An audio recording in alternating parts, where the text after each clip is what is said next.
Hello, welcome back to Sisyphus Crane and Rigging. The track is almost done, all the parts, and the pylons are done, almost. And there is no knowing how much time it will take to get all this stuff done, but I'm determined to get a video out, progress, if that's all I have to show, so I don't leave you hanging. I have to make a lot of parts. The track is made out of, 12 pieces of PCB, 12 pieces of aluminum, somewhere I wrote this down, 24 track joiners, 9 suspension attached brackets, 57 parts, plus 36 pylon parts, since they're made of 2 pieces, 4 pieces really, total of 93 parts, plus 350 pieces of hardware. Add it all up, 443 parts total. I don't have to make hardware. Okay, luckily. And that's using the simple pylon design, basically the one-piece slab with a pocket cut on either side of it. But that's all. Those are all done. That took a while. Here's my thinking on the pylon design. I'm thinking the fastest way to success, at least getting the thing up and running, is to make the part of the pylon with the truss work cuts, but not yet. Just to make them with the pockets as you see, but then make truss work cuts using laser cutting. And in fact, I'm now thinking of doing it 3 ways, maybe, actually going through at least on 2 of the ways, maybe all 3. But anyway, to start with, number 1, like I've just made, the pocketed plastic pieces, and then get the thing up and running. And that's obviously the plan for now. And maybe I'll paint. I'm going to paint them, of course. They're made of polycarbonate. It's paintable. It takes paint well, and maybe I'll weather them to make them look better. See how that looks. But number 2, get them laser cut with the truss work right in them, but out of aluminum, so that I can now both pocket them like I have them now, but they also have the truss work in them. And the material is cheap enough, and laser cutting aluminum is now a possibility. It didn't used to be. And that could be the final rendition. Maybe they could have the appearance screws that don't really do anything, put the screws in little holes. 3, though, could be make them all again, starting with the laser cut parts, then mill them out with various depths so that it makes it look like they're built of trusses and constructed out of beams, so to speak, and then add the screws to further the illusion, and then whether them scale model style and come back to the machine and replace all the pylons with those finely detailed ones. Or 4, like I showed earlier, make them with the actual built-up truss design with all the crossbars and stuff, and screw those together so they're actually held together with screws for a nicely detailed look.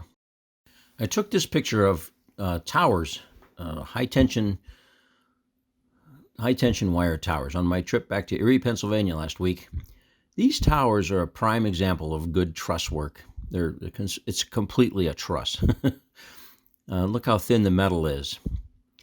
These were built around somewhere between, I think, 1965 and 1970. That's over 50 years old. I remember them going up.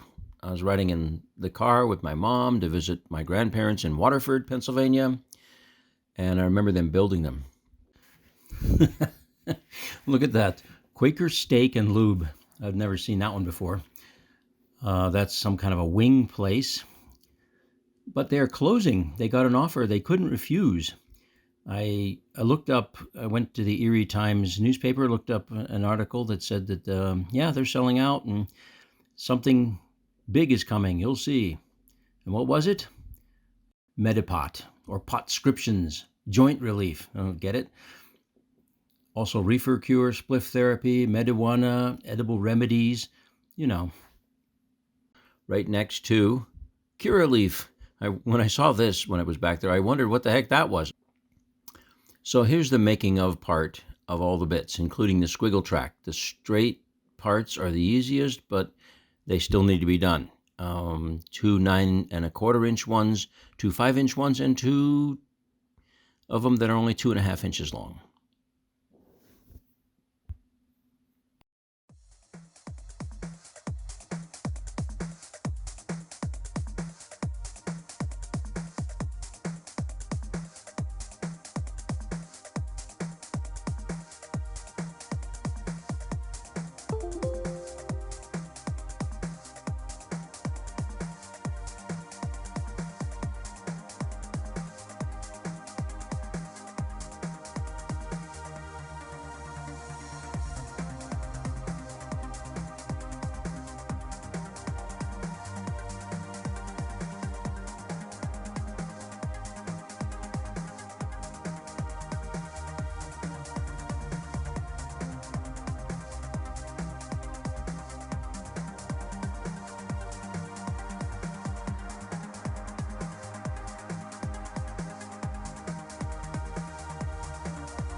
This is the progress so far. On the Kineticon itself, on the table. When I had the Kineticon, this new cabinet made, I didn't specify anything about the tabletop surface. So they laminated black Formica on. What do we do on the table, they thought. I don't know, just cover it with laminate. And so they did. I don't think I can use any of that. Maybe around the edges? I'll know pretty soon what I'm going to do with it. So I'll be making the little brackets that hold the track to the trusses. I'll cut some rods that's going to dangle on those rods like that. And attach the track parts together with the PCBs and then the joiners together to make the huge loop, and then suspend it on the trusses, and I'll attach the trusses temporarily with a single screw each, and hopefully that'll be up and running. That's going to be it for now, and so thanks for watching. Stay tuned. It's getting close, and I'll see you next time. Bye.